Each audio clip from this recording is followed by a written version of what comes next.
জয় ভগবান।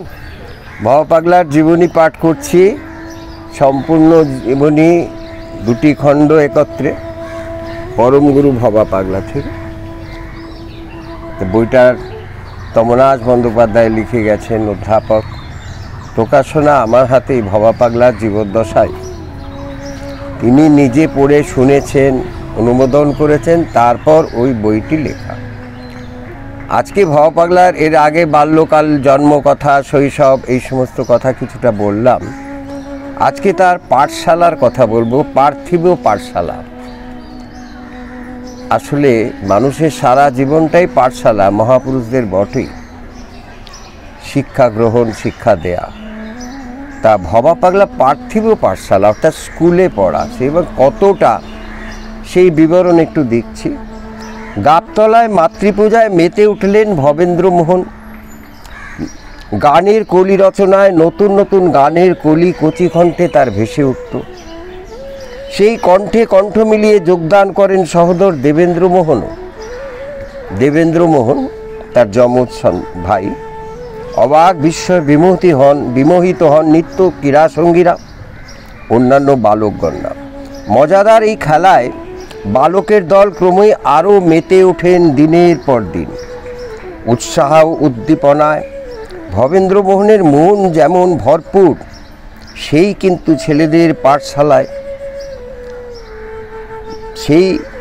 ছেলেদের যে পাঠশালায় পাঠাতে হবে, এই চিন্তা তার দাদা গিরীন্দ্রমোহনের এবং তার পিতার। পিতৃব্য কর্তব্য তার জাগ্রত হলো। পিতা গজেন্দ্রমোহন ছেলেদের স্কুলে ভর্তি করার বয়স হয়েছে ভর্তি। সারাদিন কি গান বাজনা করলে চলবে? পড়াশোনা তো করতে হবে। ভদ্রবংশের ছেলে, ওদের মূর্খ করে তো রাখা চলে না। যদিও ভবেন্দ্রমোহনের ব্যাপারটি খুবই চিন্তার বিষয়। দিনে দিনে সে ক্রমেই সাধারণ বুদ্ধি বিচারের ঊর্ধ্বে চলে যাচ্ছে। নিয়তই নানা বিস্ময়কর প্রতিভা প্রকৃতির পরিচয় দিয়ে চলেছে সে। তাই তার লেখাপড়ার ব্যাপারটা যথেষ্ট সমস্যাযুক্ত বলে বোধ হচ্ছে সকলেই। তবু গজেন্দ্রমোহন চুপ করে থাকতে তো পারেন না। তিনি পিতা, তার দায়িত্ব আছে, কর্তব্য আছে। তবে স্কুলের সমস্যা নেই, এটা একটা ভরসার কথা। নিজের গ্রামেই রয়েছে মাইনর স্কুল, আমতা এমনি স্কুলটি ভালো। প্রধান শিক্ষক অন্নদাবাবু, সহকারী প্রধান শিক্ষক উপেনবাবু, দুজনই বিক্রমপুর নিবাসী, খুব ভদ্রলোক, বিচক্ষণ শিক্ষক। তারা যেমন গ্রামের শ্রদ্ধাভাজন হয়েছেন, তেমনি ছাত্রদের হৃদয় জয় করতে সক্ষম হয়েছেন। খুব শীঘ্রই আগামী 8 তারিখে আমরা বাংলাদেশ যাচ্ছি, এবং এর আগের বছরে ওইখানে স্কুলেই বর্তমান হেডমাস্টার মশাই ভবার কথা সব আমার মুখে শুনলেন বিস্তৃতভাবে, একদম ঘর ভর্তি। সেই স্কুলের কথাই বলছি। গজেন্দ্রমোহন তাদের হাতেই দেবেন্দ্রমোহন এবং ভবেন্দ্রমোহনের শিক্ষার ভার অর্পণ করে নিশ্চিত হলেন। দুই ভাইকে ভর্তি করিয়ে দিলেন গ্রামের মাইনর স্কুলে। গজেন্দ্রমোহনও স্বস্তি পেলেন। ছোট পুত্র ভবেন্দ্রমোহন কোনো আপত্তি তোলেনি, অবশ্য বেঁকে দাঁড়ায়নি দেখে। সেই রকম জেদি ছেলে, মনে মেনে একটু শঙ্কিত ছিলেন বই কি গজেন্দ্রমোহন, ভবেন কি রাজি হবে। যাই হোক, সে কোনো আপত্তি তোলেনি।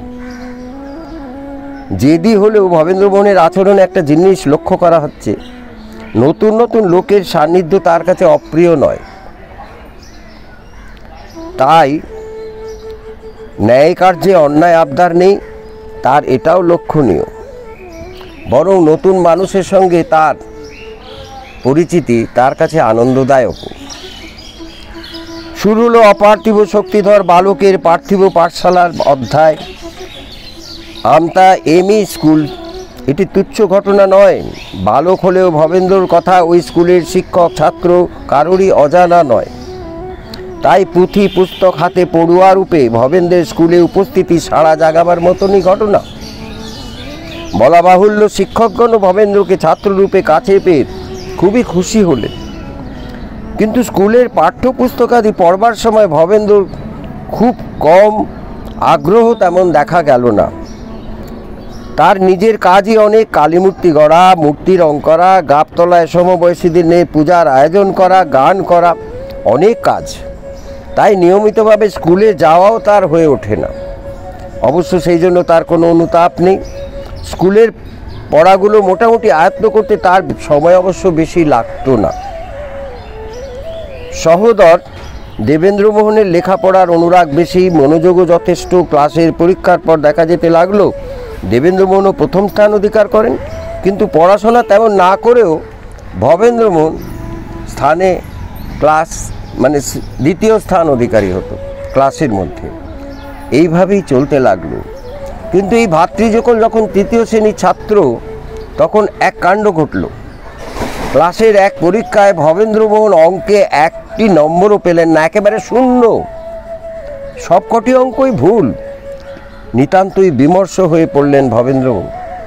অঙ্কে শূন্য, অঙ্কে ফেল। অঙ্ক মানে তো কোল, মায়ের কোল, সেই মাত্রে অঙ্কেও কি ফেল করব আমি?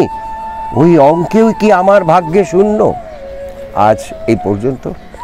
আবার আগামীকাল পরেরটা পাঠ করে শোনাবো। জয় ভবানী। ভালো থাকবেন সবাই।